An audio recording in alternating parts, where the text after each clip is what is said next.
Today on MWIRE, we'll be discussing which children's films and adult television series are on the verge of being remade, turtle voices, and our reactions to Captain America, the Winter Soldier.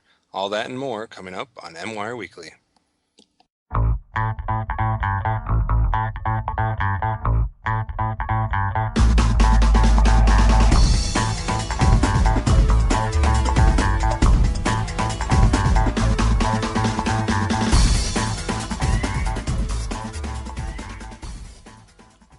All right, it's time for MWIRE Weekly, and joining me as always here lately, always and lately, yes, is Nathan. Hello.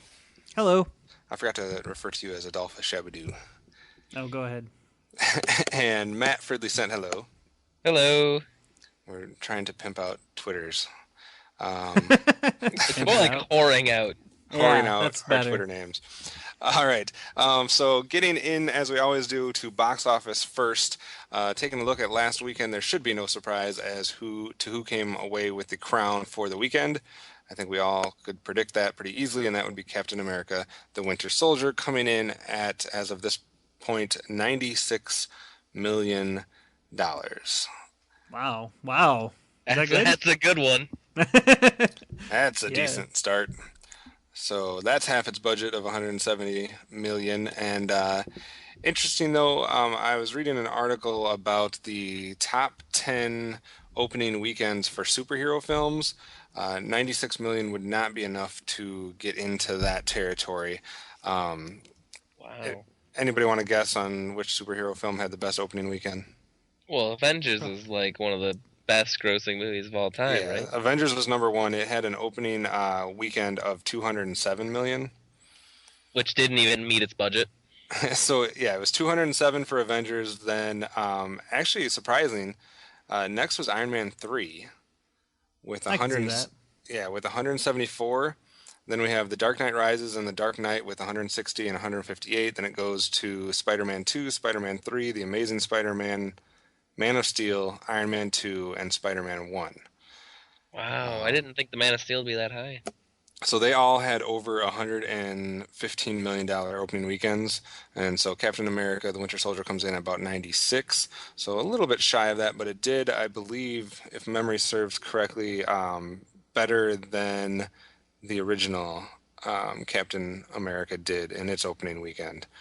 I'd have to look at the stats exactly, but I'm pretty sure it did better than that. Anyway, so that was number one.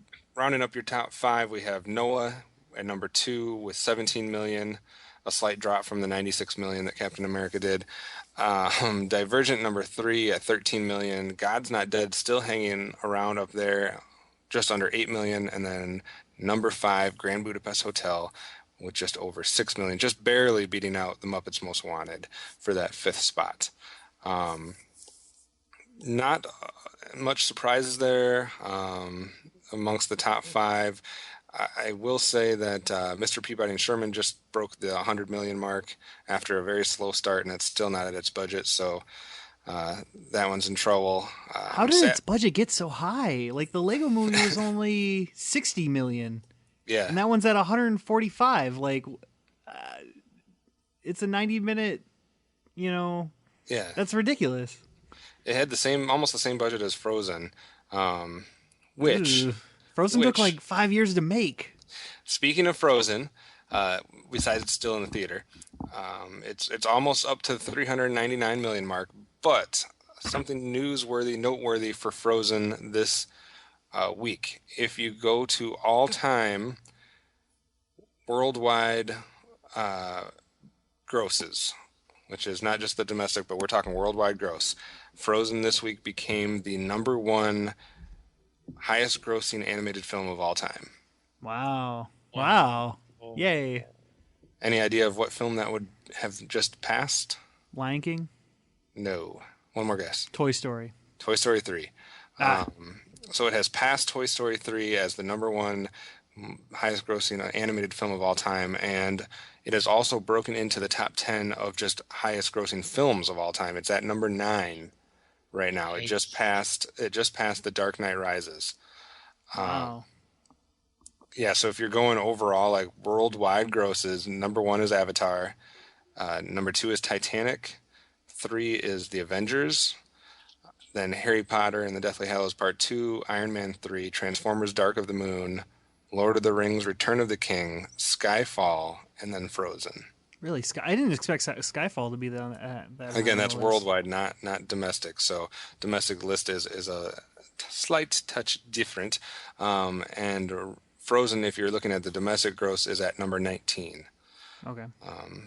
So, anyways, and then if we're looking at our yearly uh, box office so far, we still have the Lego Movie reigning supreme at number 1. Ride Along number 2, Divergent 3, 300 Rise of an Empire 4, and Mr. Peabody and Sherman number 5, with Captain America right on everybody's heels. It's gonna So, get you. it's going to get you. Anything box office wise that you guys wanted to bring up? I'm glad that. Sorry, go ahead. No, you go. You're more important. I'm glad that the Grand Budapest Hotel is up there. Like it didn't just like flounder or anything. Yeah, it only actually dropped usually when a big film like this opens, you see a major drops, like at least 50% drops across the board. Like you see Noah even at number 2 drop 60%, Divergent even Yeah. at number 3 drop 50%, but Grand Budapest Hotel only dropped 26%, so that's pretty good for it, given a different genre and a different type of film for people to see that maybe aren't into the superhero action genre. Yeah. Yeah, it's fun. I'm glad Muppets did as well as it did. Still, like another 2 weeks at where it's at, and it'll make its budget while it's still in theaters. Yeah, it made a good chunk of the remaining part up towards that, and it's only been out for what 3 weeks now, Yeah. so it still has a good probably 7, 8, 9, 10 weeks left to be out in theaters, depending on all the other animated films coming out. Not that Muppets is animated, but all the other kids films coming out. I would suspect it's going to be out there at least for a couple more months, so it should have no problem making its budget up. Biggest drop for the week out of the major films that are still kind of noteworthy: 300 Rise of Empire and Cesar Chavez and Sabotage all dropped a good deal. Sabotage can add that probably to the list of flops for 2014. It's only made about just under 9 million so far in 2 weeks. That's not a good opening in 2 weeks. So, anything else, Nate? Nope. All right, Matt. Nah, I'm out. All right, getting into news and headlines for the week. Not a huge news week as far as movies go, so we will get right into them. A couple brief headlines. One, for people that are fans of Aardman animation, there has been some material put out for one of their next films, teaser trailer, poster, and for those that don't know who Aardman Animations are, you didn't listen to our top 100 animated films of all time. It's the creators of Wallace and Gromit, among other things, Chicken Run, and they have a new film that they're working on called Shaun the Sheep. Won't come out until about a year from now, but they're just starting to trickle out information, so anybody that likes Aardman Animation should be excited for that. Nate, what is your opinion on the Wallace and Gromit series, Chicken Run, and the other stuff they've done? Unfortunately, I haven't seen any of them, like at all. But I really respect the art of it, and I love the style of it, and I really want to see them. But for some reason, I've never had a chance to actually go and actually watch any Wallace and Gromit movie. I actually preferred Chicken Run to the Wallace and Gromit films. Well, Because you it's hate kind of British people. Yes, and wow. Just brushed over that. Yeah, whatever. Well, no, the reason being because Chicken Run is kind of a nod to a lot of kind of classic movie making, and kind of different themes that they used to use a lot in like old spy films and different stuff like that. So it's kind of like a spoof yet not. So I kind of like that. Matt, have you seen any of the Aardman stuff? I think I saw some of the Wallace and Gromit stuff when I was younger, but I don't remember it. Gotcha. We had a big debate because there's a lot of people that are opposed to the stop motion animation that they do, and won't watch films because of it. Why? Why would they be opposed to that?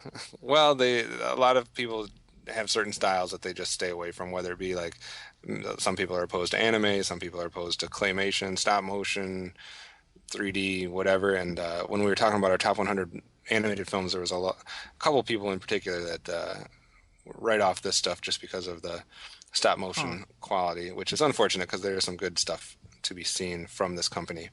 Yeah. So, The thing about Shaun the Sheep though is it reminds me of Sheep in the Big City, which I don't know if you've ever watched that, Kevin. no, I have not. I Oh, watched that one. such a good silly cartoon show from the 90s. Interesting. I might have to check that out. The other headline before we get into actual casting and remake news was around a film called Pixels, which, I, if I'm not mistaken, I have not heard anything about this. And the Me only either. reason, yeah, the only reason I really put it in here was because of the kind of the plot synopsis that's put in this article. Um, and I'm reading this verbatim, so I apologize. But basically, in the film, aliens misinterpret video feeds of classic arcade games as a declaration of war against them, and they attack the Earth using the games as models for their assaults. Um, so, like, the president has to call in his childhood friend, who's a '80s video game champion, to like help save the planet. Like, It sounds awesome, but then you're like Adam Sandler, and you're like, yes, it is being produced by oh, Happy Madison's Adam Sandler, and is he going to be in it or is it just produced by him? I believe he's there. It says the cast is Michelle Monaghan, um, Adam Sandler, Kevin James, Josh Gad, Peter Sure. Dinklage. Um, so I don't know. That just sounds something like It that's. it really sounds cool. I don't want to write it off as being another Adam Sandler movie, Mhm. but you know, I it's gonna be an Adam Sandler movie, so And it I don't says know. it's being done directed by Chris Columbus, who some people will be familiar with. It says that they're working with the '80s most iconic video game brands in an effort to bring some of those characters to the film. Um, I don't know which ones they'd be targeting or how the legalities of all that would play out, but hey, whatever. I'm all for more video game stuff as long as it's not trying to be a complete replication of something like Wreck-It Ralph or stuff like that. It definitely doesn't look like it based on that. Like, Teaser. yeah, that looks really cool. Yeah, so I mean, we'll have to see as more information gets put out on that one if that's something that's going to be worth a watch or not. Getting into sequels and remakes, that's where the bulk of our news is today. No surprise there. And it seems to be a slew of either kids movies from like the 80s or like adult television series from the 70s. Um, so we'll get right into it. The first one, Pink Panther, apparently going to get an animated reboot and has hired the director of the Simpsons movie. Now this is Pink Panther, not Peter Sellers' Pink Panther. This is the animated actual pink space panther. Um, so I don't know how that would work. He was silent in all his stuff, so I don't know if that's going to remain a silent animated character and how that will play with today's audiences. Um, but I don't know. Like, I've never been a fan of Pink Panther, so I'm not really super interested. But I don't know. I don't know. Yeah, I don't know if I there's a got calling for this. yeah, I got nothing. It's I gonna be Roger Rabbit style, right? With the half and half live action and animated. I believe so. Yeah, sounds weird, but I mean, Yeah, I we'll don't see. know. I can't see this one doing super great because I don't think there's like a big fan base for Pink Panther. Um, yeah. but well, whatever. Getting into a couple things that I think are somewhat interesting to see which direction they go with. A pair of movies from my childhood that are likely getting a either reboot or a sequel treatment. First is Goonies. Goonies 2. This is from Richard Donner, the director, who a lot of people will be familiar with from his work with Lethal Weapon, Superman. Um, Apparently, he is saying that Goonies 2 is going to happen, and he's actually trying to get all of the original cast members together to be a part of it. And for those people that don't know, the cast members from Goonies are pretty familiar people. Josh Brolin, Corey Feldman, Sean Astin, Um, they're out and about. They're doing stuff. So I don't know. I don't know how they would play into a sequel, as they're much older than they were obviously back in 1985. But I guess if they're going to do another Indiana Jones, they might as well do the junior version, which is the Goonies. Yeah. Nate, have you seen the Goonies? I know it's on our table of stuff to watch. I have not. Matt? Shut up.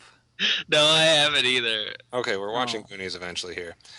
I just know that they are in a cave and there's like treasure and there's like a ghost or something maybe. Um, I've, go ahead. I've been told. I've been a fat kid all my life, so I've been told that you do the truffle guy or whatever. Truffle Shuffle, shuffle. Yeah, me I got a too. lot of that growing up. I don't know. And I was like, I didn't see that one.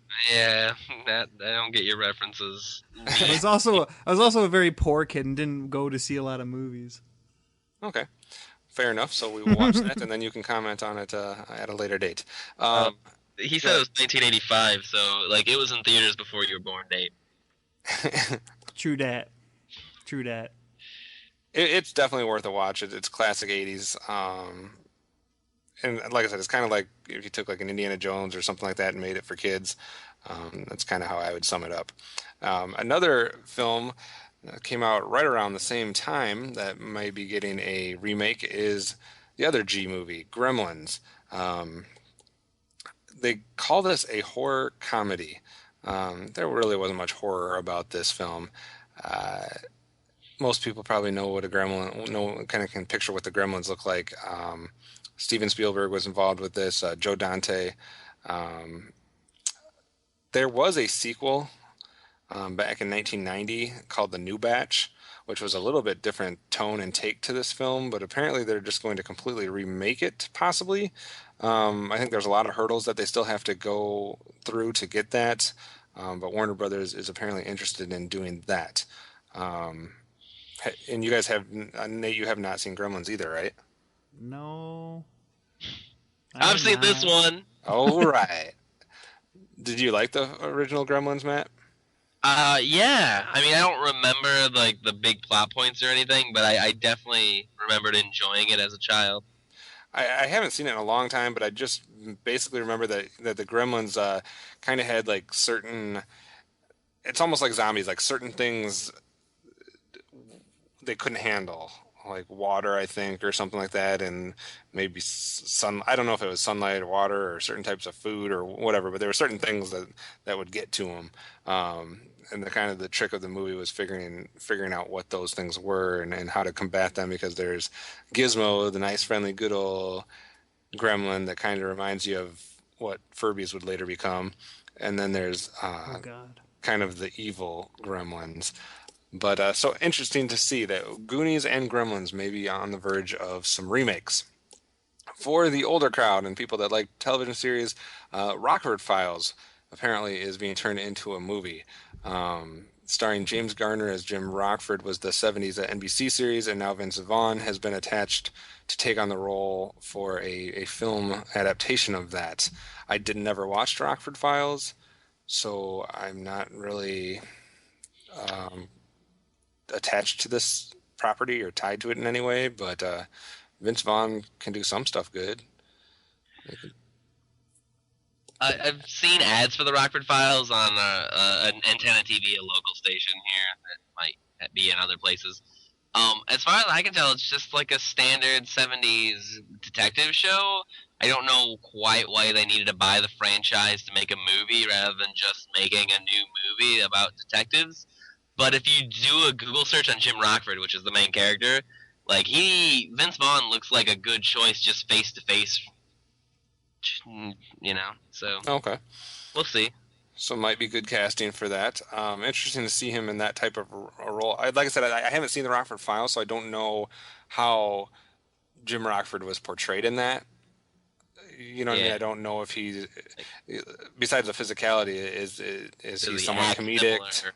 Yeah, I don't know. So be interesting to see. But like I said, I guess I would have to actually watch an episode of the Rockford Files to have any ounce of interest.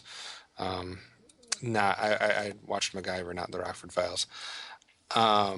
Also, I only put this in here because of your guys' love for kung fu. Um, Universal and Legendary apparently are moving forward with Kung Fu movie. It was also a 70s television show, Kung Fu. I did not watch it. Starred David Carradine, which, Yeah, I as a like monk David traveling Carradine. across America looking for his father. And it involved martial arts, as obviously. So it ran from 1972 to 1975, and apparently there is now talks about a kung fu movie, another property that I have no nostalgic ties to. But what do you guys think? Kung Fu the movie? Well, I mean, even if you haven't seen the show, everyone knows the "take the fly from my hand, grasshopper," and I'm sure there are other moments from Kung Fu that people, that I can at least see why they would want to get this franchise. There are moments that are suffused in our culture. So, I mean, I'm interested. I mean, I'll hold my breath until I see a trailer, but Kung Fu movies Right. are good, so why not? Can it rival Ip Man? Ip Man was amazing. Like that is an above average kung fu movie. So Did you Above just say average. Ip Man was above average? I did. That's good. I think there needs to be less hyperbole on the internet. And It's weird because I'm a hyperbole kind of guy. Yeah. I blow everything out of proportion. also another remake, which is unnecessary. Um, Pete's Dragon. Yeah. So that was another 70s thing. What's up with the 70s things lately here? I thought we were on the 80s remakes. Got 70s When are we stuff. gonna get the '90s remakes? I mean, Not geez, it's been like necessary. a decade. Not necessary. It's been like two. Let's get it right. No, we got to wait for at least like another 5 or 6 years until you guys are all having kids. Um, Oh no. then they'll start with those and be like, "Oh, we'll get those parents now." But anyways, Pete's Dragon was the Disney. It was also a hybrid film where it was like live action with some animated stuff because they couldn't really do a dragon back then, so they animated it. I like that the article is trying to say that that they're doing this because of all the interest lately in stuff like Game of Thrones and The Hobbit. That's so silly. like the Pete's Dragon is a big doofy dragon. It's like It's Puff the nothing to Magic do with Dragon. Game of Come on Thrones. now. And also a weird thing is that David Lowery is being tied to this, and the last movie I saw him do was Ain't Them Bodies Saints, which is like a, according to this article, I'll read their genre for it, Southern Gothic crime thriller, which is about as far from Disney as you can possibly get.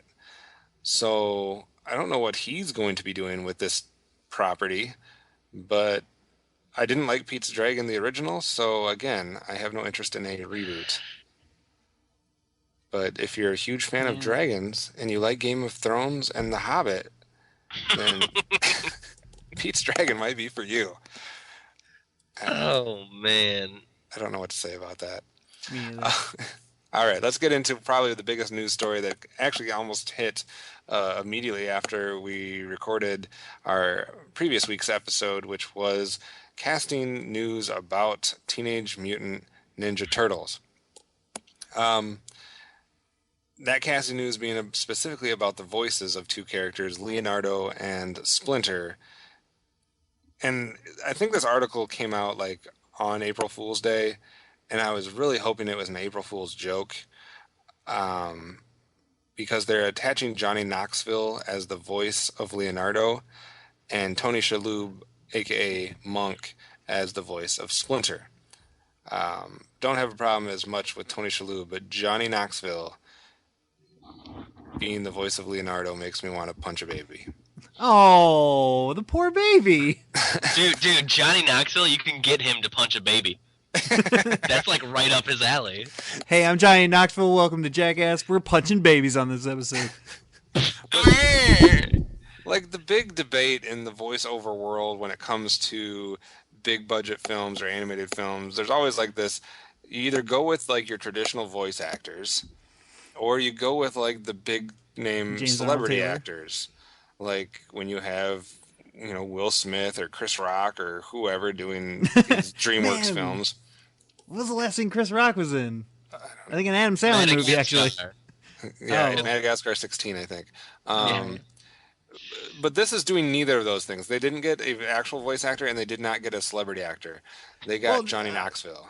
okay, yeah, yeah, and I think Johnny Knoxville can do good. I think he can. What, as Raphael or Mike? Not Raphael, is Michelangelo? No, yeah, Leonardo. Leonardo. Why Yeah, not? they picked him to do Leonardo. Oh yeah, yeah. He should definitely not be Leonardo. He should be like Michelangelo or Raphael. Yeah, might be able to stomach it a little bit more if it's like Michelangelo, because he's kind of like the jokester of the group traditionally. Not that Shouldn't they're we know who's Michelangelo? Because he was in the trailer. well. I think those are possibly. See, the thing is, were the first four actors that were tied to the turtles all just the suit slash motion capture people, or were some of them going to also do the voices? Or were just these two getting redubbed by different actors as far as their voice, or will there be more voice casting down the line?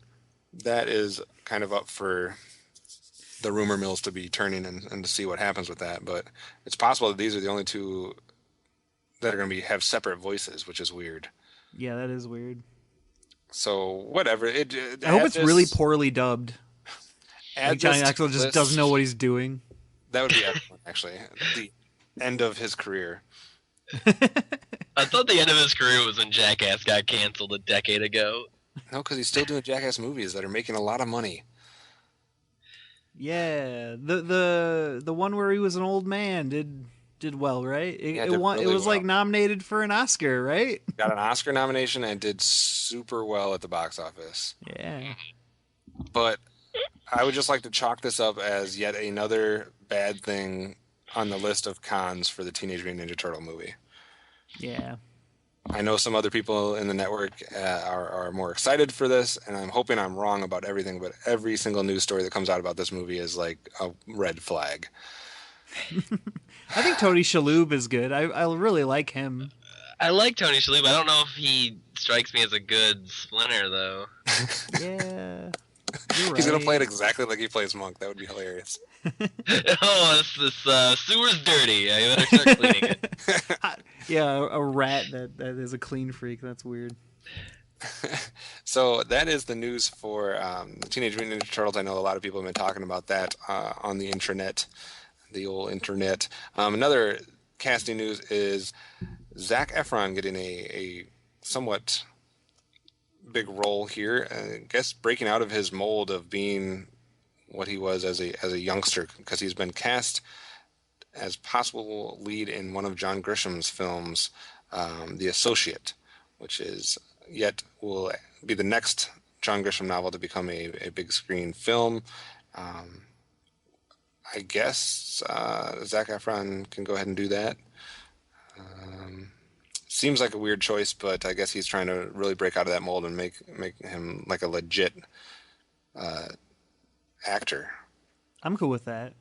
He kind of reminds me of Leonardo DiCaprio because he was like, ooh, teen heartthrob, and then he started doing like really weird stuff, and now he's like Wolf of Wall Street, Yeah. you know. And I really like Zac Efron when in Hairspray. I don't know, I like that movie, and So there's a chance. There's a chance he can do it. I think he's got the skills to pay said bills. Yeah. I guess it's similar to back in the day, like when some of the other characters that have appeared in John Grisham. I think wasn't Matt Damon in a John Grisham film or something at some point when he was younger. I don't know. I could be getting that confused with some other novels back in the day. But anyways, and then there is all kinds of Batman and Superman stuff going around there. I don't really have much to say about it because I'm just trying to wait until we get more on this. But Holly Hunter, and I don't know how to say everybody else's names, Tao Akamoto and Callan Mulvey. Is that how you say his name? Yes. Yeah. Yeah, they're all Perfect. They've all been added to the cast for Batman versus Superman. So we will see. There's all kinds of rumors going around as far as what kind of characters they possibly could be playing. I don't care until I actually know. But joining the cast there with Henry Cavill, Ben Affleck, and everybody else. As a note, if we ever mispronounce your name wrong and you want to correct it and get on the show, feel free to contact us. Yeah. Just be like, hey, that's not how you say that guy's name, or that's not how you say my name. Yeah, you've got to be the celebrity.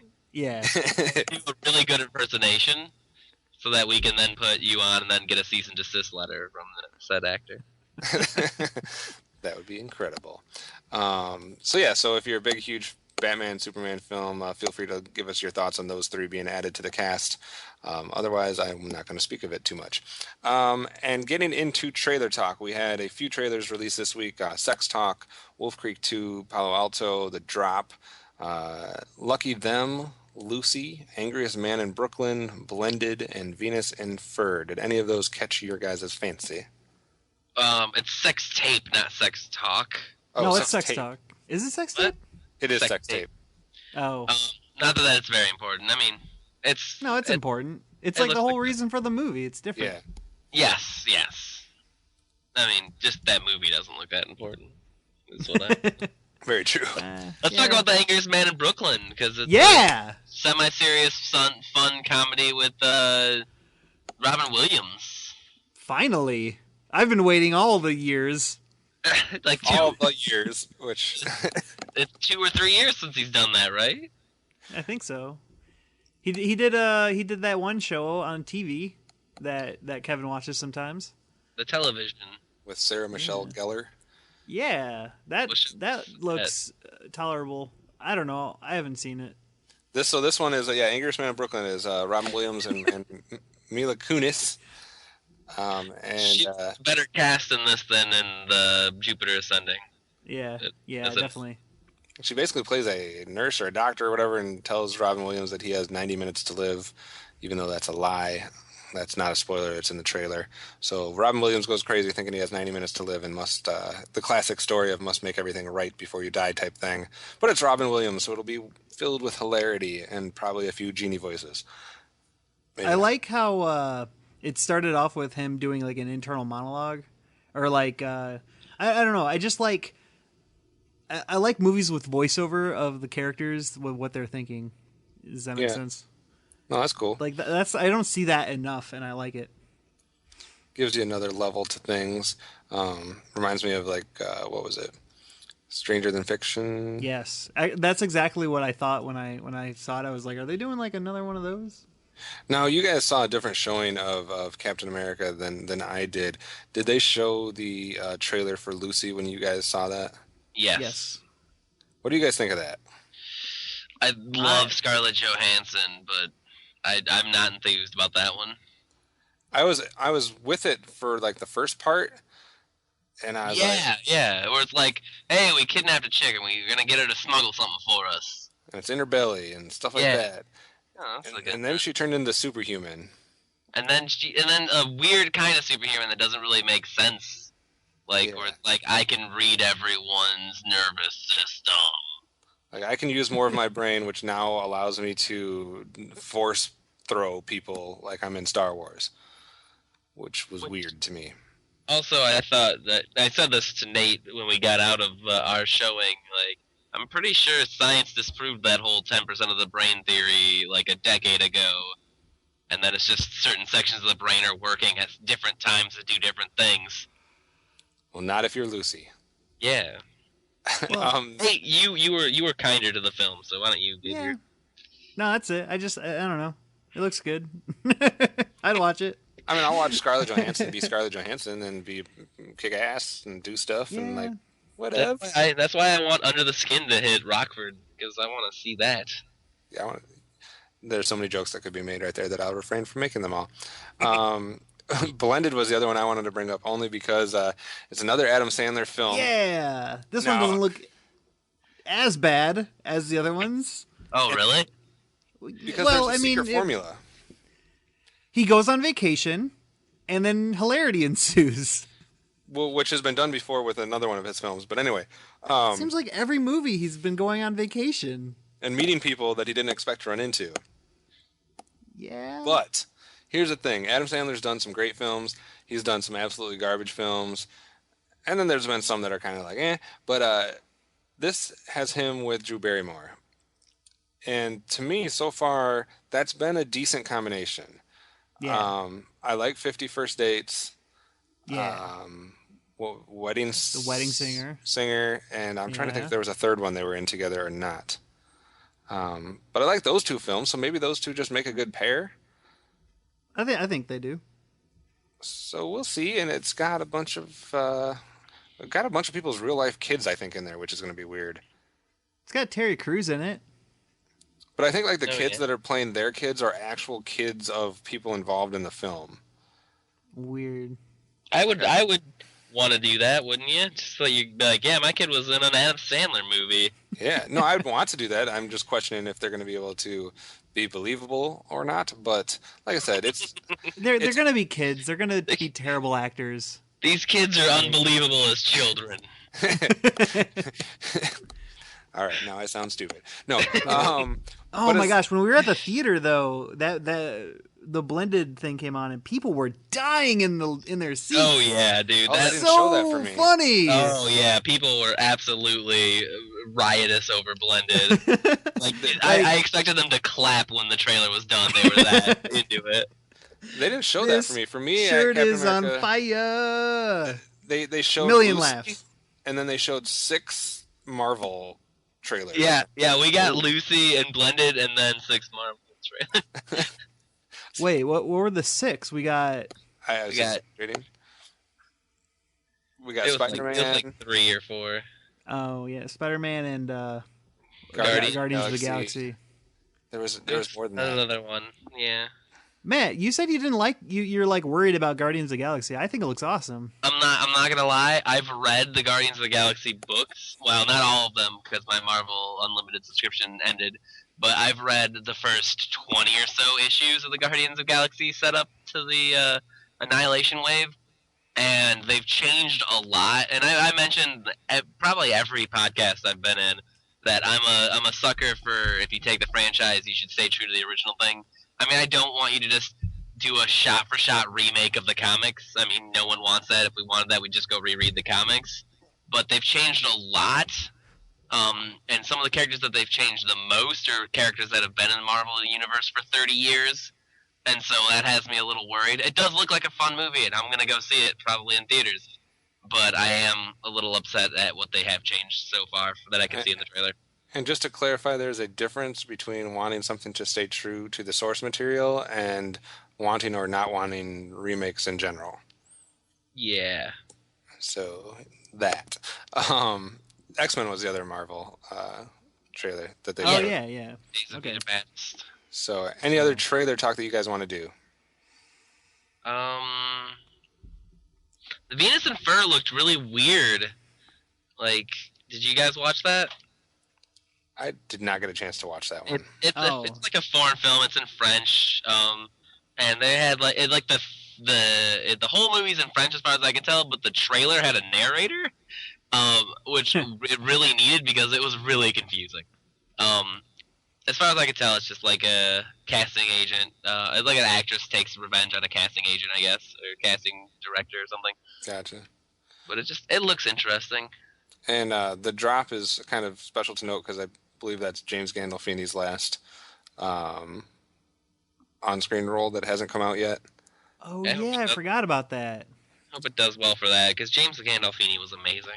Yeah, so that might be something that I'd probably eventually watch, like on Redbox or on demand or something once it came out. It looks too intense for me to see in the theaters. Yeah, gotta pick and choose your movie theater films wisely. Speaking of which, let's get into some films that we saw at the theater. So coming up next after this clip, we'll get into our main attraction, which this week is Captain America: The Winter Soldier. Most of the intelligence community doesn't believe he exists. The ones that do call him the Winter Soldier. He's a ghost. You'll never find him.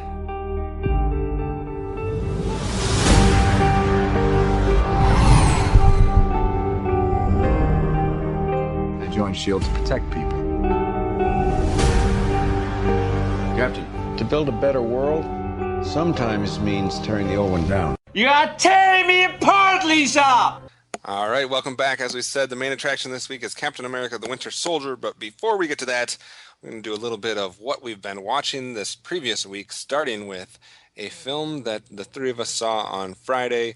We were somewhat live tweeting about it. It's a movie that Nate and Matt had seen before, but they wanted me to watch it. And that movie is, Nate? The Room? Yes. Oh, it's that one. Good. The Room. Somebody give me like an intro to The Room. Someone explain the plot synopsis. You can't just explain The Room in a sentence or two. It's the most complicated. You need to see it at least twice just to understand it, and every American should see it in theaters.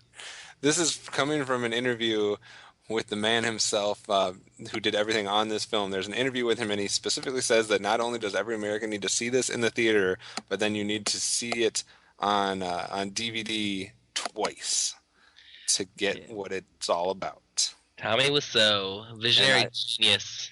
I think all three of us can attest to the fact that you do not need to see this film more than once to know what it's about. Whoa. Well, okay, yeah. No, every person should see The Room at least twice, but yeah, you pretty much can get it in one. It's really about a really nice guy who's really trusting, and then he gets betrayed and kind of goes off the deep end. I don't know what my favorite thing about this film is. I don't know if it's the fact that in a film where there was no green screen necessary whatsoever, that half the film is green screened, or if it's the incredible acting that you get to observe while you watch the film. It's a toss-up. I think it's the cinematography. I think that's why you watch it. That too.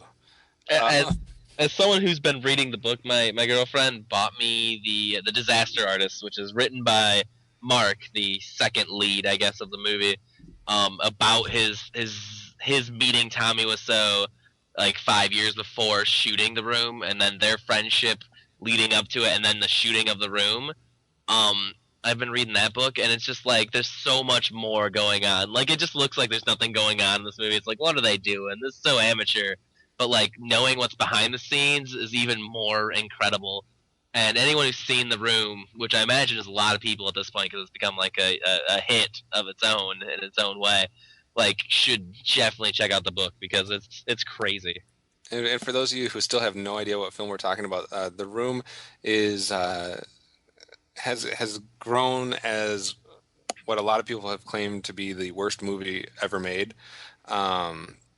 It's on a lot of lists of worst film ever. And you're going to watch it, and you're going to think that it was done as a joke or to be kind of a joke. But as Matt can attest to, this is the guy was 100% serious about this film. 100%. He really believes in this film and the power of this film. Nate, what's your favorite part of The Room? Oh, I hate this movie. Oh. No, it's I don't know.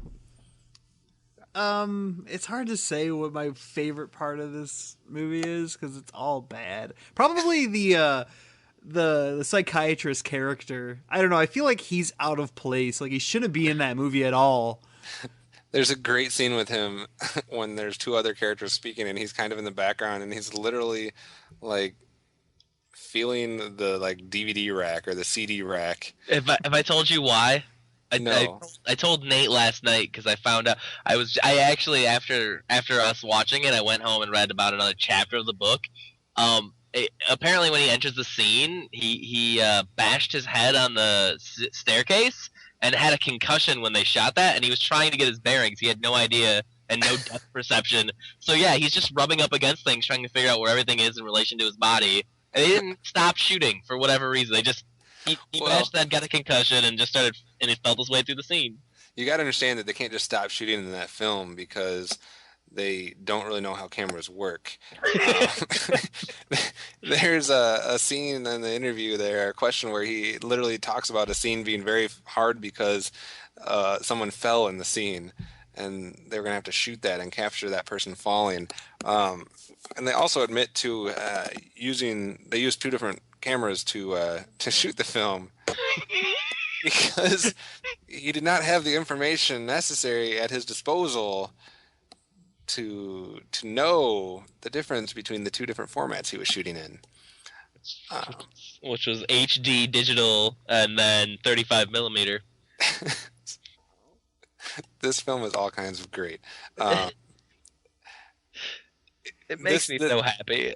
This is the type of film where if you're ever going to start a crappy movie night, like this could be one that you start with, to set the tone for everybody as to what kind of fun you can have while watching a completely ridiculous film. And it's so bizarre because of how passionate and absolutely batshit insane this guy is. It definitely makes it so much better that he's so passionate about it. It's like Birdemic. It felt like they were being serious with their movie and they're trying to get a message across. And I'm really worried because apparently they're either doing or they've already done Birdemic 2. And it's like, you asked for it. That was like their tagline. And it's like, you're just going to make a bad movie to make a bad movie. You're not going to try to make a good movie. And then I feel like it loses some of the magic. You know what I mean? I feel like you can't be one of the worst movies of all time if you're trying to be one of the worst movies of all time. Yeah, exactly. You have to legitimately be trying to make a good movie that just turns out to be a terrible movie. Yeah. And The Room, it definitely fits that criteria. I'm interested to see some more stuff that you learn from your reading of the book as you go through and complete the book you're reading, Matt, and to get some more trivia about the inner workings of the cast and crew of The Room. And by crew, I mean Tommy Wiseau. Tommy Wiseau. Who did everything in this film. I like the fact that in one of the credits you pointed out that a couple people that were credited for certain things weren't even alive. Yeah, according to the book, it was like I think it might have been Tommy Wiseau's assistants. It was like two of the people were dead. One person was never on set, and then one person was the guy they were renting the studio from. Like, it's like none of those are assistants. He doesn't know what an assistant is either. Getting into some other stuff. What other movies did you watch this week, Nate? Anything else you saw? Well, we watched Big Trouble in Little China. Matt did not. I was. saw a portion of that movie. You were asleep. I attribute Big Trouble in Little China. The feelings I had towards that film were very similar to the feelings I had during Noah. I thought I was going to see a certain type of movie, and it turned out to be something a little different. Yes. I thought I was going to see like an 80s action film with some kung fu or something like that. And then people start climbing lightning bolts and climbing lightning bolts. Yeah, that one guy was literally climbing the lightning bolt. Like he would grab the lightning bolt with his hand and then like move up it, and then he would come down it and stuff. Fair enough. You missed, yeah. And then people like shooting stuff out of their eyes. And the best part about that film was James Hong, who is a pretty famous voice actor and actor, but he played the main villain, I guess you can call it, as both an old, wrinkled up, decaying corpse of a person and a younger, shooting lasers out of your eyes, badass villain. Yeah. See, I don't know. I felt like you didn't enjoy it that much, and I know Matt was like, whatever. But I don't know how you can not enjoy this movie. It's so much fun. I didn't say I didn't enjoy the experience. I just, for some reason, for the first 30 years of my life, whenever I heard people referring to that, was mistaken as to what they were referring to. Like, yeah. I thought that was like a different movie.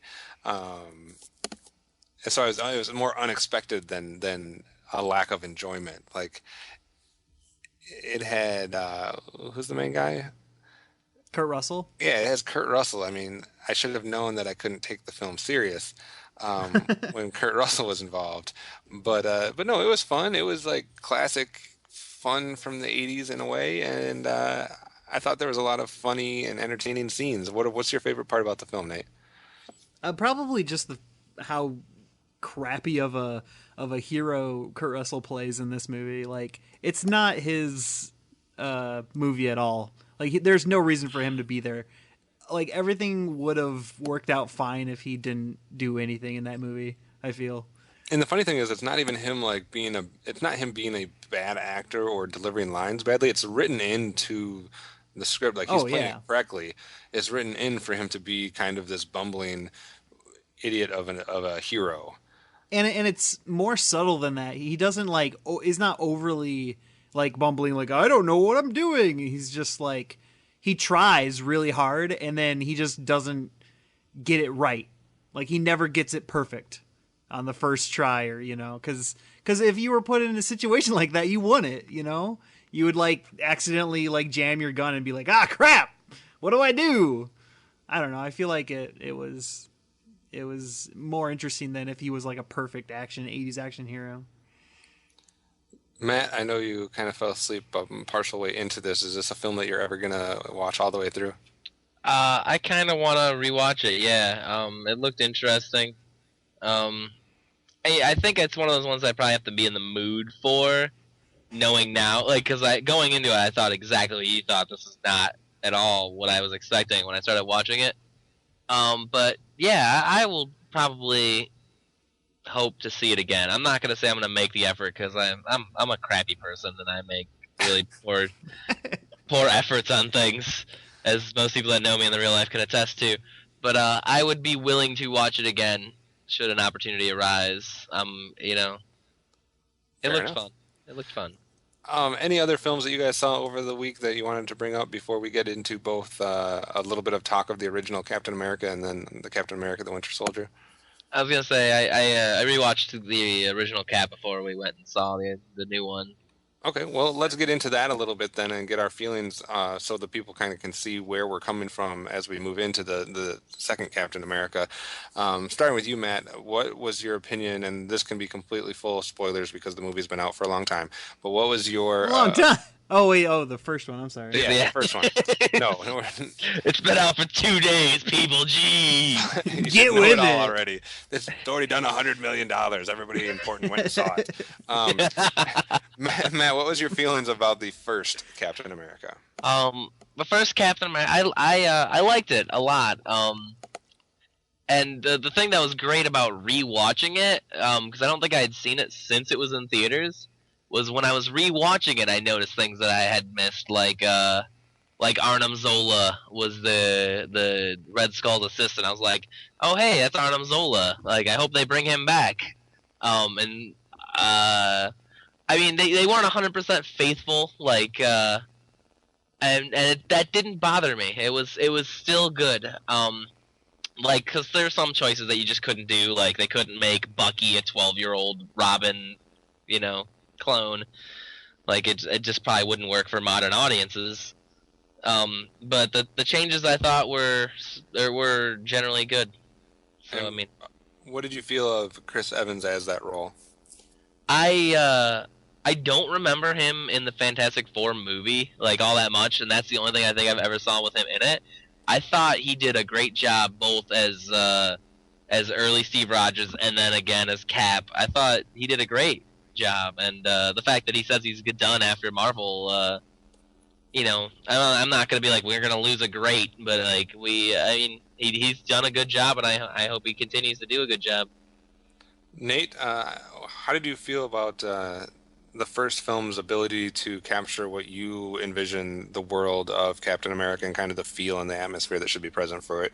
Captain America is my favorite dude. He's my favorite superhero. So like, he's my favorite Marvel superhero. So I felt like the actor. Who's the actor again? I forget. Chris Evans. Chris Evans is like, he did a great job, and he's awesome at it. Yeah, I don't know. It's really good. All right. Just fucking go. Just go. So, kind of just to get a finalized idea of how we felt of the original Captain America going into this one. Like if we take all of the Phase 1 films, the original. Is that what they call them? Do people call them Phase 1 films? Yeah. Cool. 'Cause now we're in the Phase 2. Okay. Or Phase 2 was Avengers, and now we're into Phase 3. I don't know how it all works, but anyways, out of that original grouping with the original Iron Man, and sometimes they lump Iron Man 2 into that, but Captain America, Hulk, the original Thor there, which ones of those were you most, like, which ones were your favorites and which ones didn't you like as much, Matt, for that first round of films? Well, well, if we're including Iron Man 2 was kind of the weakest of all of them. Iron Man 1, again, I'm an originalist kind of guy. They did a good job with it. I enjoyed it a lot. I think I enjoyed that one. That might have been the one I enjoyed the most in theaters. Looking back on them, as I said a few podcasts ago, I think that's the greatest Hulk movie we're ever going to get. And so that one, I want to rank it high just because of that, but I don't really like the Hulk as a character, so I'm going to say the Captain America is probably my favorite of all of those. Cool. What about you, Nate? Yeah, Captain America. Okay, so you're both big fans of the original Captain America film. I liked almost all the first films. I didn't see the Hulk film. I still haven't, actually. I don't know why. I've just never been a fan of the Hulk, but maybe after watching the Avengers, I'll give it a shot.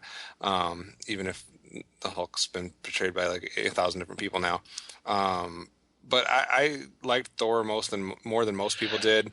I really liked Captain America. That was my first exposure to him as a character, really, and the combination of just kind of geek that like superheroes, films in general, and kind of the history buff, I guess, kind of like those two worlds melding, and I think it's more present.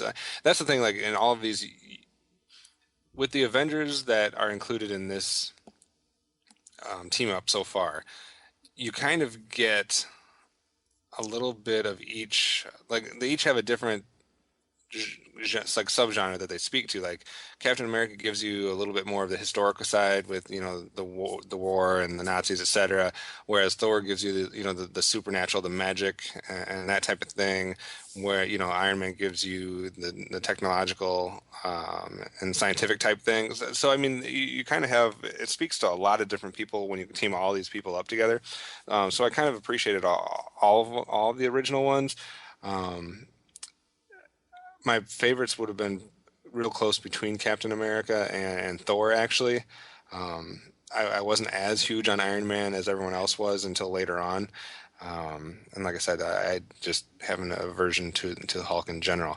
So going into Captain America 2, did you have high expectations? Were you excited about it? What was kind of your feelings before the movie started, Matt? Well, I was aware of the Winter Soldier story, so going in, I knew what the comic book expectations were. They did add, other side stories to it that were interesting, and a different take than I expected. Going in, I had high hopes. I try not to do that. I try to go in with low expectations so that I can enjoy just the movie for what it is. But I came in with higher hopes than I probably should have. Gotcha. What about you, Nate? Yeah, I went in with high hopes as well, mainly just because it's Captain America, and I didn't want to see a bad Captain America film. And I don't think I saw a bad Captain America film. I think it was good. And I actually had pretty neutral thoughts on this one. I wasn't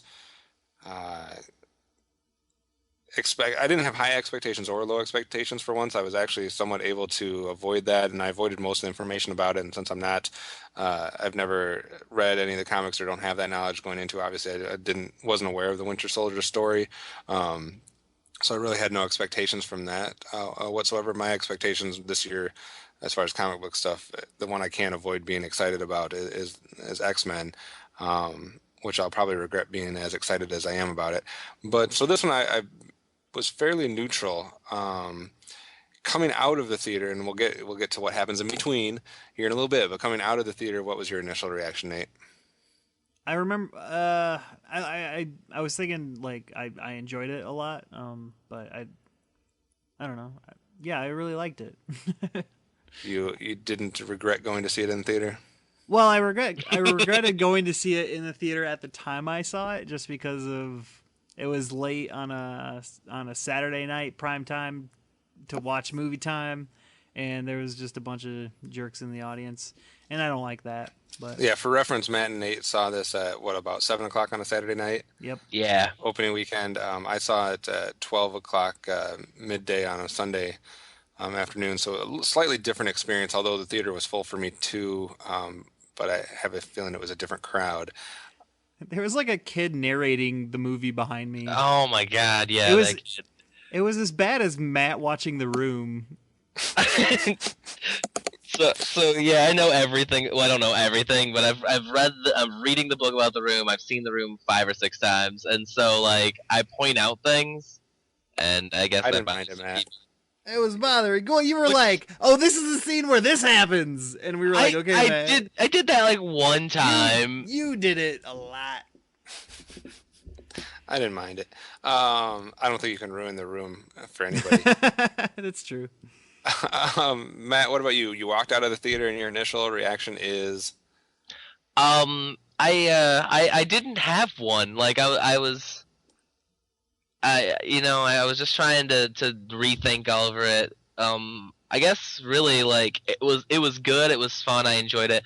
It was a little long for me, and I had it's like I was trying to not get absorbed into the nitpicky things that bothered me. There were a lot to nitpick, I feel. Yeah. But I mean, I enjoyed it. Overall, as a movie, I think it was like a well done movie. But there are certain things in the movie that are just like, when you think about them, it's kind of weird. I guess it'd be interesting to get into it a little bit more, because I don't know if the nitpicks and the problems that you guys have with it are more related because you know the history of the character, and you know the comics and the stories that this is coming out of. I actually left the theater and my initial reaction was, I don't know if I have, outside of a very few small things, I couldn't find a major problem with the film that I experienced in the first viewing. Like, there wasn't something that just jumped out at me like that could have been done better, or this person was a terrible actor, or that person was miscast, or there was a major flaw with this. There was a couple minor things where I was like, that was a little jinky or something like that. Jinky? Jinkies. Yeah, Scooby-Doo reference for you. But yeah, so I actually left thinking that was better than I thought it was going to be. And it might be one of the better Marvel films that I've seen, but maybe in some reviewing I will have that opinion changed. I don't know. I generally enjoyed the film, though. I thought it was good, and I can see where, Matt, you're saying that it's a little long at times. I think this one separated itself from some of the other films in this universe because it didn't have that like action upon action upon action feel that some of them have had. Mm-hmm. It wasn't just like, we're going to throw this action scene at you, and then before you can digest that, we're going to throw you another action scene and then another action scene. There was a lot of storytelling, I guess you could call it. I'm not saying that it was like a very super complex or complicated plot or anything, but there was a lot of story. I think it was probably the most complicated plot of like the current Marvel movies right now. And maybe that's why I'm feeling that way. But I felt like there was a lot more of actual storytelling and dialogue and that type of thing, where I'm not saying it didn't have action. And when it had action, it did throw it at you tenfold. But it almost had a slower approach than some of the other Marvel films have had. Well, I think that's probably because of, like, it's Captain America as a spy, you know? It's not, Thor as a god. And Tony Stark as an asshole. I don't know. Yeah. What about? I know a lot of people have had issues with certain characters, specifically Scarlett Johansson. A lot of people complained about her in previous Marvel films. Have you guys ever had a problem with her in this universe, or how did you feel she did in this film in particular? I've never had an issue with her. I think she did great. I love Black Widow as a character. I've always loved the Black Widow. I will admit there was one or two scenes in the Avengers that were like, I don't know, like the one where it's like her versus the Hulk and she was just getting trashed around was kind of upsetting because it's like she's really good. I thought like in this movie, like anytime Cap was there, she seemed less, but anytime it was her without, the super soldier next to her, she was totally kicking ass, and like I loved her. And I even commented, I think right after the movie, or it might have been later after I had broken up with Nate and was just with me and my girlfriend. I said something to the effect of like I'm so upset that we're not going to get a Black Widow movie. They said they're not going to give a Black Widow movie. They want to bring in new characters rather than just being like, well, we're going to give her one finally. Like, you know, so like I'm upset because I really like the Black Widow character and I think Scarlett Johansson has done a great job. There was a lot of articles this last week about the idea of her having her own film and whether she should or not. I saw like 4 or 5 different websites that had articles that were basically like, should the Black Widow get the single movie treatment or not? So you would be in favor of that, Matt? 100%. Opening weekend. What about you, Nate? Yeah, definitely. I don't know if I would rather have a current story or a backstory to her. Yeah, they definitely set us up to get some backstory with this one. Yeah, there's a lot of that's what I was most hoping to get was more information on her backstory because they've alluded to it time and time and time again. We haven't really got a whole lot other than there's stuff that she's done that she's not proud of type situation. Yeah. Speaking of characters, I think maybe my favorite part of this film revolves around 2 characters that I think they nailed, and maybe that's from my ignorance of this world, and maybe you guys can shed some light on it from a comic book fan standpoint. But I thought that the Winter Soldier and Falcon, were done perfectly for what I envisioned them to be.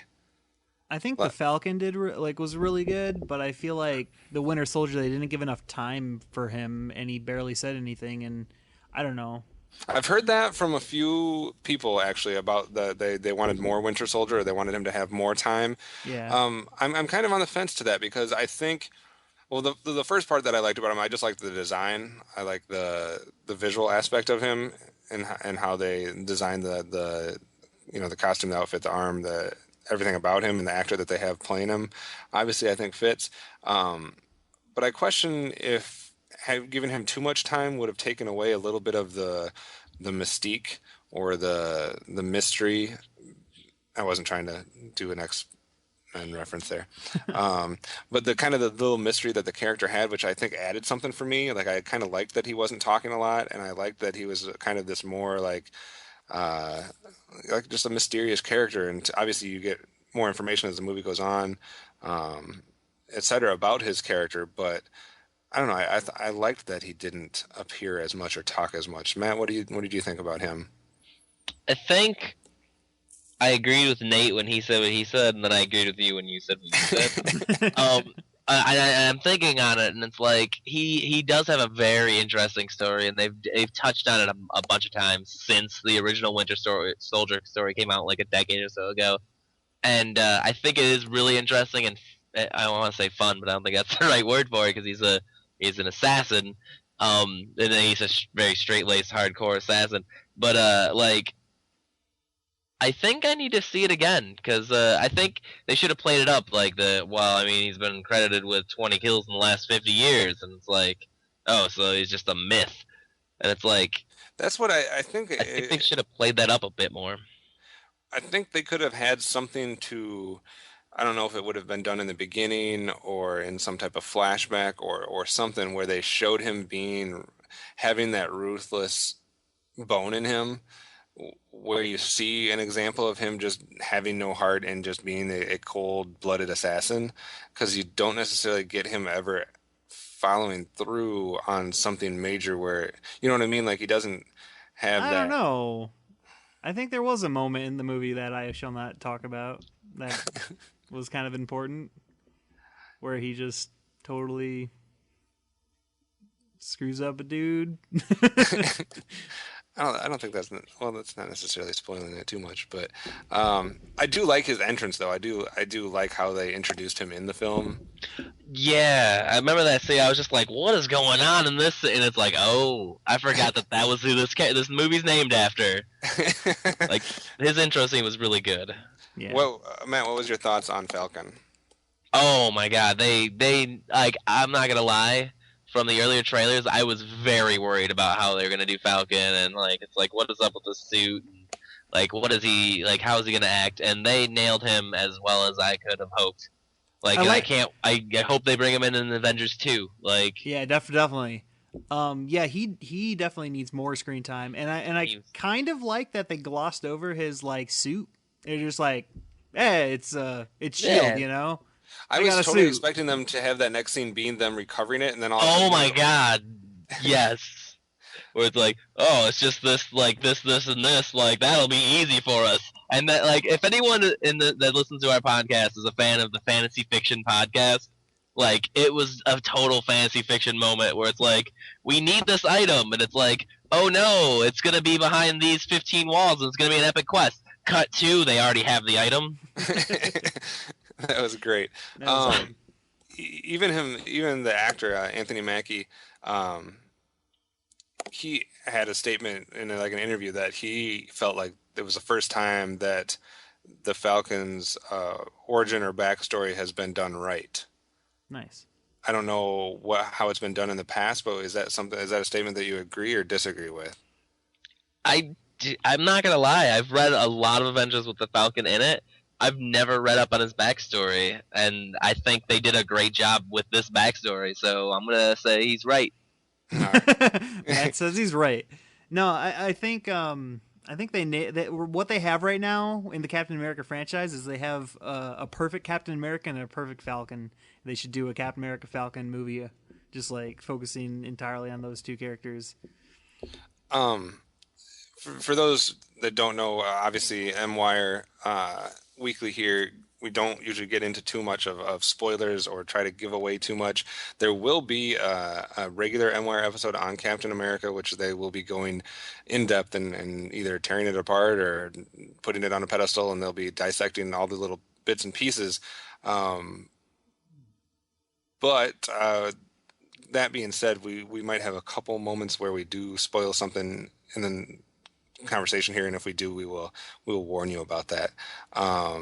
But Nate, what were some of quickly like the things you had the most problem with? What were some of if you had to nitpick, what were some of the major problems you had with the film? Well, am I allowed to spoil anything? Yeah, we'll just throw a spoiler alert right here. If you would like to avoid any Captain America spoilers, please skip to the 1 hour, 27 minute, 35 second mark. All right, cool. There was just like a couple of things like, and these are incredibly nitpicky and whatever. The movie doesn't. It's not a worse movie because of this, but it's just like there was a moment where he was the one bad guy was talking to Nick Fury, and he's like your retinal scan isn't in the system anymore. We deleted it. And then he's like, yeah, well, how about the other eye? And then he just uses his other eye and it works. And it's like, why would that work? It makes no sense. They deleted your record. They shouldn't even have that eye on the record. I don't know if I missed something where he like replaced his eye with someone else's eye or something, but it's weird. I was completely thrown off by that as well. That was probably one of the two major moments in the film where I was just like, huh? Because either it makes sense if you have someone else's eye, but we've never been shown that scene. If it's just his damaged eye, then when they did the original retinal scan, either it would have been in the system, which they would have deleted with everything else, or that didn't make any sense. It's just like, and everyone wants to see your eye, so let's write into the script a place where you can show your eye. Yeah, exactly. And like I feel like most of the audience thought it was a huge moment, and it's like, yeah, we get to see his eye, and it's just like it's I don't know, it looks like a blind eye. I don't with a scratch on it. But no, also what a really cool Easter egg on the tombstone. I didn't Well, again, spoilers. Nick Fury's tombstone. It said the Ezekiel passage from Pulp Fiction. Oh, jeez. Yeah, Nice. it's awesome. I knew it. Oh my god, that's so Nice, good. nice. And you guys, you can feel free to get all your spoilers out of the way now. We won't have to. We'll just tell people. We'll edit this part that I'm saying right now out, but we're just gonna give them a timestamp to jump to avoid all the spoilers, so we can just get them all out right now. But what were we just talking about? Nick Fury's I think dead. the whole concept of like we've built this thing that'll float in the space and it will just kill anyone the American government thinks is going to be a terrorist. Maybe I don't think that would ever get approved by anyone, and we'd be immediately invaded by everyone. Yeah, it would definitely cause like a huge world war. Did you guys hear all the names that they were listing? Wait here. No, did you guys hear in the movie when they were listing off different targets that it was going to have on its list? No. Because they showed a thing where it was they showed a scene basically where they were showing the radar and it would at one point it would grab someone and there would be names next to them or whatever, and there was one where it was Tony Stark, where it like pinned up on him. I think it was Tony Stark. It said something Stark, and I thought it said Tony Stark. And then there was another one that said, I believe, the name of another comic book character. Is there somebody named Stephen Strange? Yeah. Oh yeah, they did. Oh yeah, the guy did say it. Yeah, Doctor Strange. So I think there were some interesting things that they kind of threw in there. Yeah, that was totally a hint, I'm sure. Yeah. I guess my only other complaint, and it shouldn't really be a complaint. I guess I'm morbid, because this is the ninth film in this universe so far. Okay. I believe. And for some reason, part of me wants another major character or so to be killed out of the universe. They had a lot of chance to do that, and they specifically didn't. Yeah, like I understand that the one agent got killed in the Avengers film. No, right? he didn't. Oh, he came back too. Yeah. See, I just feel like this far into the thing, and there's not maybe it's just me, but I don't picture this universe going 30 more years into the future, regardless of how far they have it mapped. Like, so wait, when Nick Fury died, were you like, yes, they're doing something cool? No, because I was that way too. I was like, holy shit, they killed Nick Fury. Really? It wasn't like, yes, they're doing something cool, but it was like, this is more realistic now, because if we're 9 films in and we have X number of films to go, like, do we need every single character to last through the entire universe of films intact? I mean, I know it's a comic book thing and it's a superhero thing that most people just seem to come back and come back and come back, but there's deaths in the comic books, right? Yeah, that's a comic book thing. They die and they come back. Yeah, I guess. I don't know. I guess I just want like a character of some sort to not Captain make it America through. Died. Came back like 2 years later or something. Gotcha. His death was actually the worst death. And, I know they have this mapped out for a long time, but I'm assuming they'll do different properties and different groups of people. So if you're only doing like 3 or 4 films of each of these people, like at one point I want somebody to not make it. Not because I'm morbid and want somebody to die, but because I think it adds a sense of realism to, you can't just expect all of your heroes to make it all the way through every single film. Well, I mean, they've got their movies mapped out for 14 years, but they've only got Chris Evans for what, 3 or 4 more movies? And Robert Downey Jr. is not going to do Iron Man forever. Yeah, so like, are they going to kill him off, or are they just going to be all like, well, now we're retiring at the age of 37 because 35 was a younger version. Yeah. So I don't know. That was like a minor nitpick. Was that especially when they teased it with Nick Fury almost dying? Like I was actually thinking, oh, this makes sense. Like we're actually going to have a character die. I'm all for that, etc. But obviously that didn't happen. Did you guys? Well, I didn't give you, Matt, a chance to talk about what were your most nitpick moments, or what was a moment that you that stood out that you preferred to be done a different way? Well, mine are really like I don't know, minor nitpicks. Like I feel like explosions affected the Black Widow differently depending on when they were. Like similar sized explosions, like the boat explosion versus the RPG on the street explosions versus like the explosions at the end. They all seem to affect her differently. Um, and it's like, where is the shrapnel that should be like injuring her permanently? And then the Winter Soldier wears a mask until it gets taken off, and then he just stops wearing the mask. And it's like, did the mask serve a function or not? If it's literally just to hide your face from one guy in the whole world, why? Yeah. That's true. And if it does serve a function, why did you stop wearing it once it got taken off once? That's a good point. I did not think about that when I was watching it. That one bothered me a little bit more than it should have, but it did really bother me. I still think that's like way too nitpicky. Like, Yeah. I mean, it's just, I try not to be nitpicky ever, because if you get into that, then you're just not enjoying a movie because you want to nitpick, and you, like, I don't go to a movie to find flaws in movies. I go to a movie to enjoy myself. So I think you can do both. I can watch a movie and completely enjoy it, and then as I think about it later, start to come up with stuff that might be a problem or might not work, contextually with the plot or this, that, and the other. But it doesn't take away from the initial enjoyment I have. For me, it adds another level of I'm thinking about it, again, or it's kind of living on after the experience that I can enjoy it on a different level, I guess. But last bit of spoilers I wanted to get into before we kind of go back to some general thoughts was the end credit scenes. And oh yeah, first of all, can I just say, again, this is the 9th film in this universe. Why, when the movie ends, is half the theater getting up and leaving? Yeah, one of our party said that exact same thing. He's like, they know it's a Marvel movie, right? This isn't new. It's not. It's no longer like it was the first couple times where you're sitting there like wondering, are they going to do it again? Like, because right away it wasn't like a given.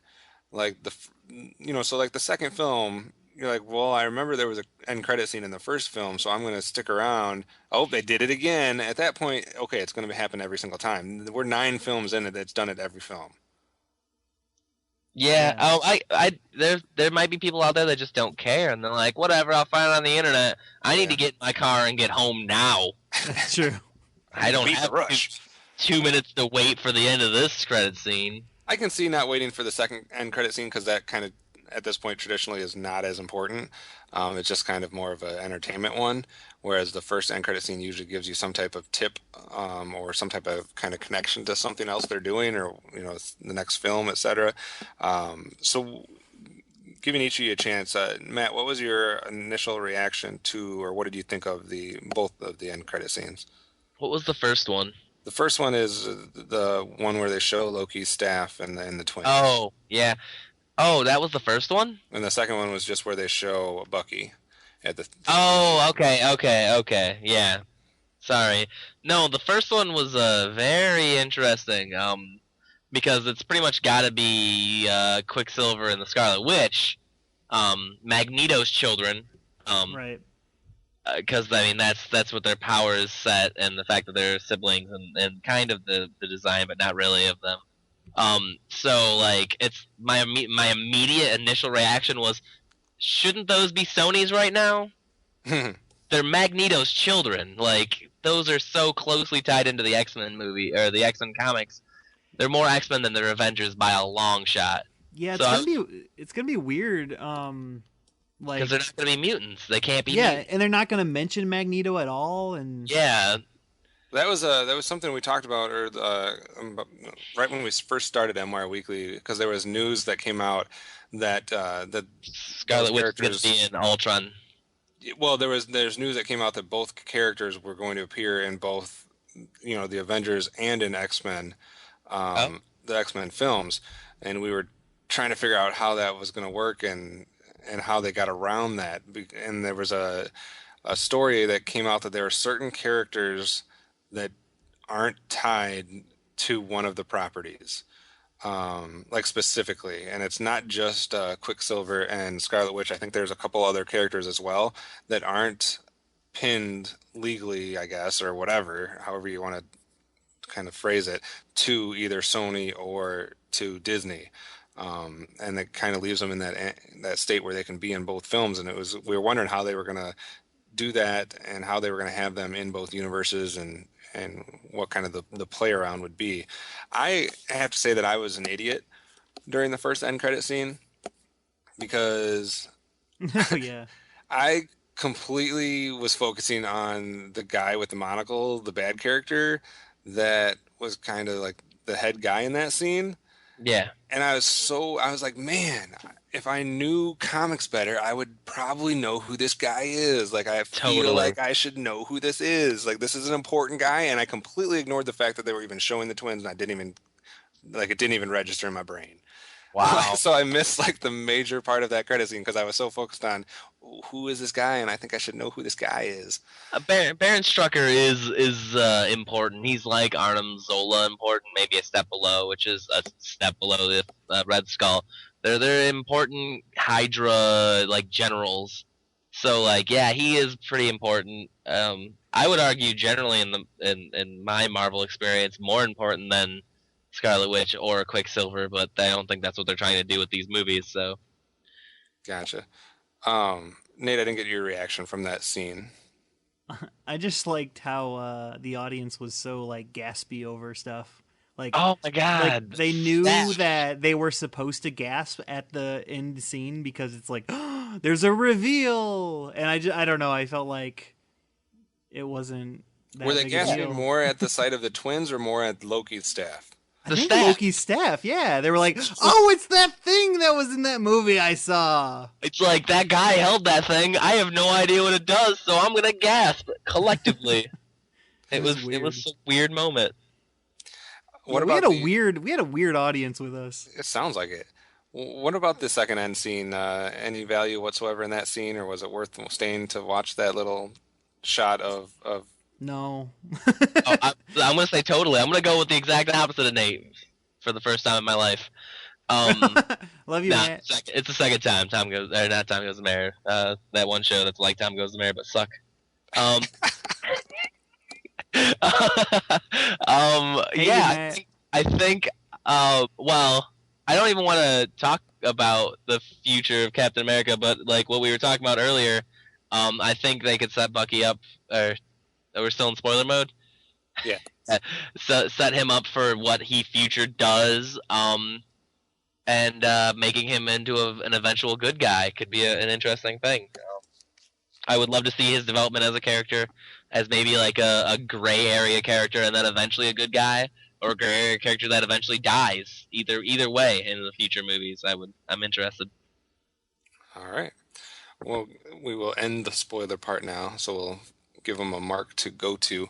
All right. No, another general question here, because maybe I'm the only one that had this issue. I don't know. I haven't seen anybody that's been writing reviews online saying anything about it. But what was your opinion of the CGI and the visual aspect of this film in general? Like what they did digitally compared to realistically, I guess.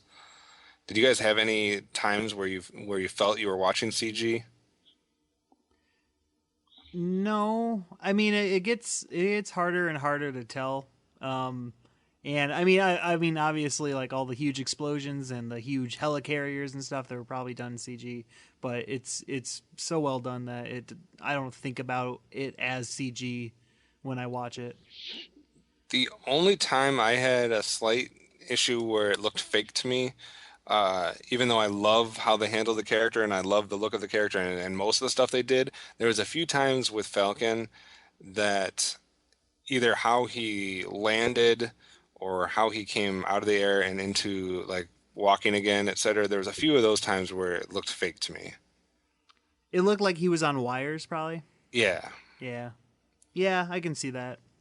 But outside of that, I didn't really have too many visual problems with the film. And like I said, there's just a couple moments with Falcon where I felt a little disjointed, where it kind of took me out of the experience of watching a movie and said, because for me, I watch a film and I want to be immersed into that. And if something happens like bad acting or some type of visual thing where it kind of takes me back out for a second, I noticed that right away. And it happened like 2 times with Falcon. But outside of that, I didn't have any major issues. Matt?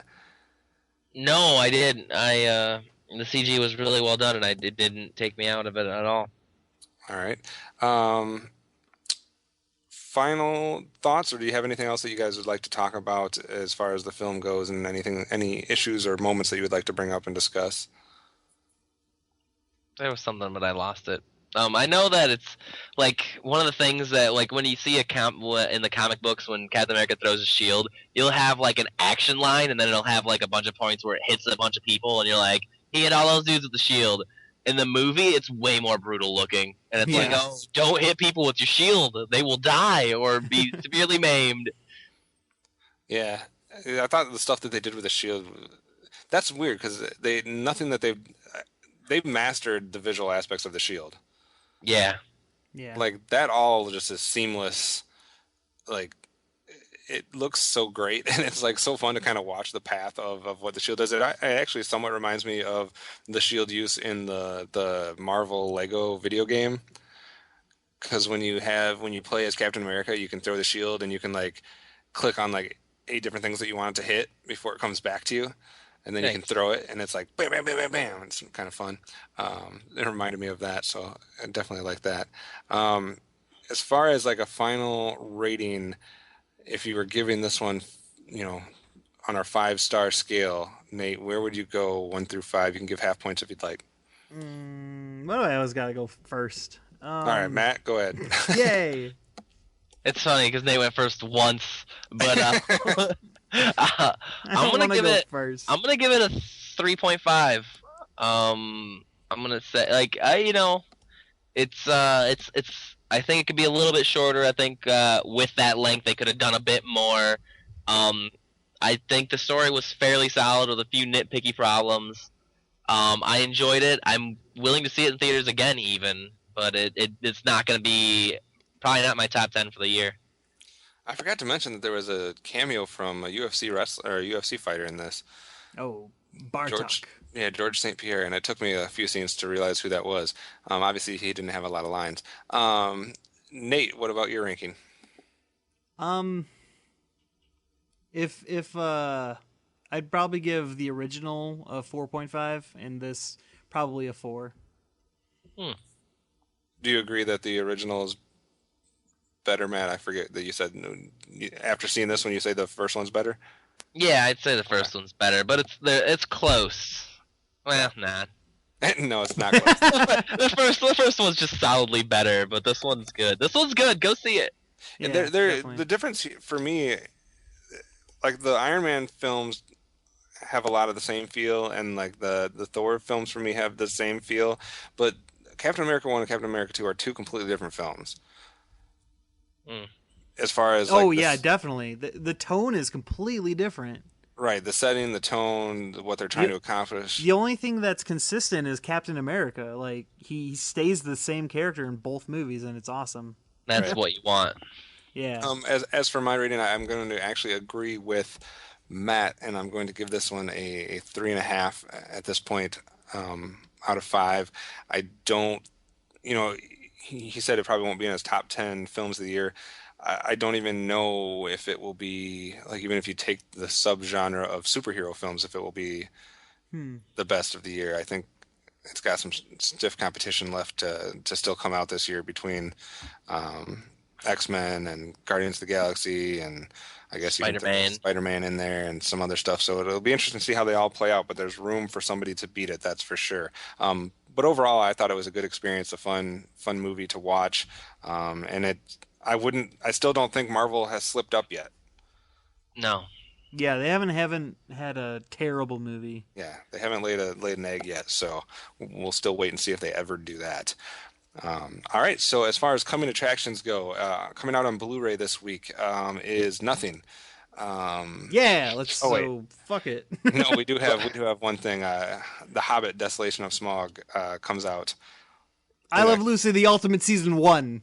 It's better than Neighbors believe. But as far better as than the original Season 1 they released like 5 years ago. the major releases, it's just The Hobbit this week. That will be the big moneymaker as far as DVD Blu-ray releases. As far as theater releases, one thing you should know, when a movie like Captain America comes out, sometimes films don't want to try to compete with that. And that is an example of what's happening this week as nothing comes out. No. Draft Day, the Kevin Costner does another sports film movie comes out. And then we have animated film Rio 2.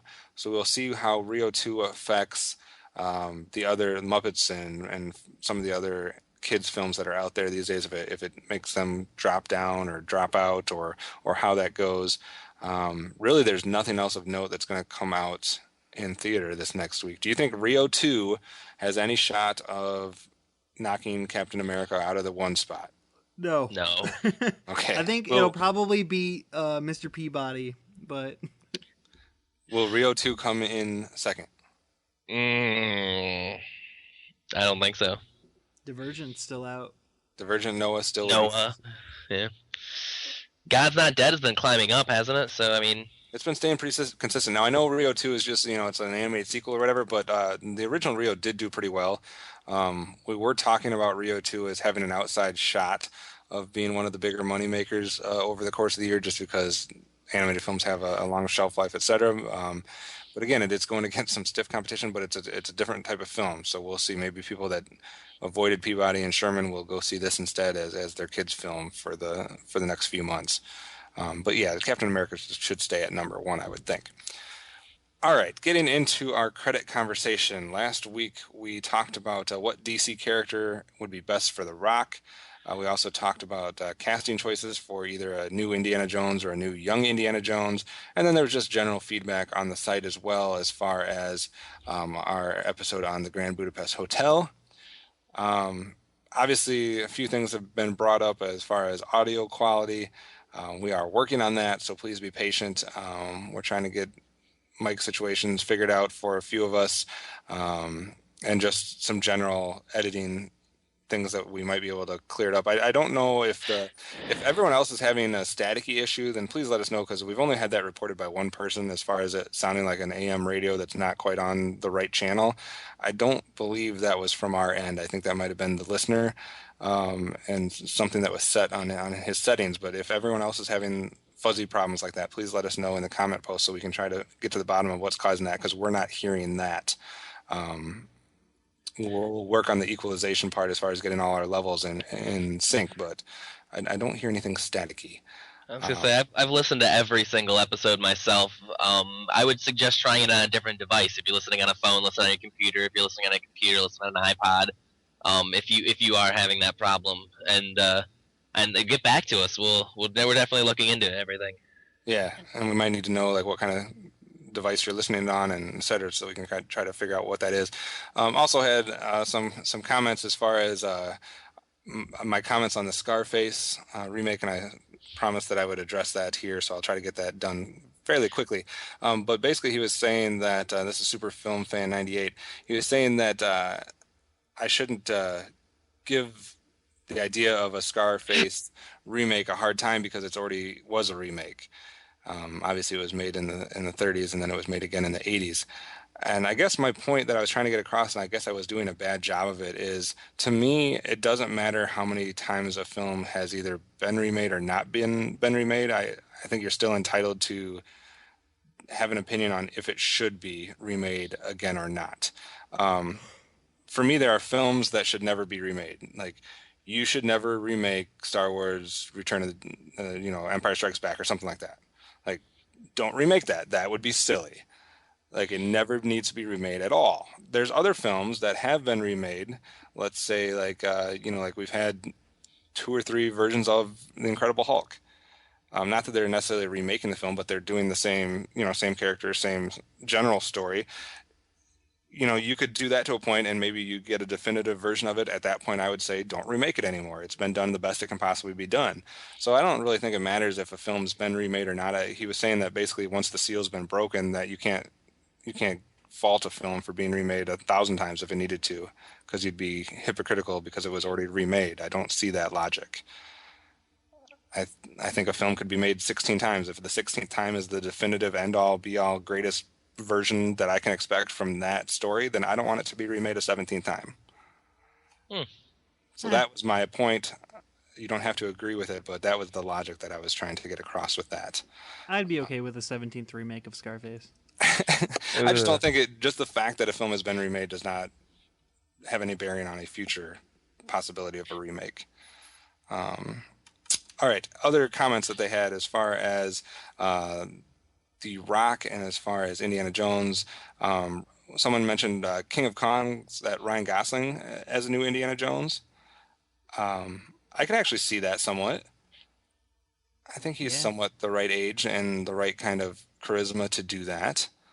A lot of people just said don't do it, though. A lot of people agree that Indiana Jones should not be remade. Lobo, as far as The Rock goes, someone said Green Lantern. Oh, I think they mean the Jon Stewart one, but I think he's wrong for that too. Yeah, definitely. A lot of Black Adams and Lobos, like we mentioned in the actual episode, so not a big surprise there. I don't even know if anyone else got mentioned besides Green Lantern outside of that. No, I don't think so. And we kind of gave our thoughts on those issues in the actual episode. As far as a question from next week, did one of you guys have something you wanted to pose to the listeners? I've got one if no one else has anything. I got which nothing. is Marvel has their movies planned out till 2028. So, what characters do you want to see get their own standalone features, or even just cameos or smaller? Or what teams do you want to see? Like, what Marvel movie do you want to see Most. And then maybe what you don't want to see. Like, what character do you want them not to bring in? Yeah, if we're going to be seeing Marvel films for the next decade, 2 decades, whatever, what should we see and what should we not? What would get you the most excited? The rumor that this film is being made, and which one would get you the most? That could be Marvel's first mistake. That's a good question. All right, well, you can leave those answers to those questions on our website at the episode post. You can also send them to us in multiple ways. So if you don't have access to the website or you don't like going there, you can call us and call the voicemail line and give us your feedback. We'll actually play that right on the show, your voicemail. So you can call that. It's 502-526-5821. We'll play it on the show and we'll instantly respond to it.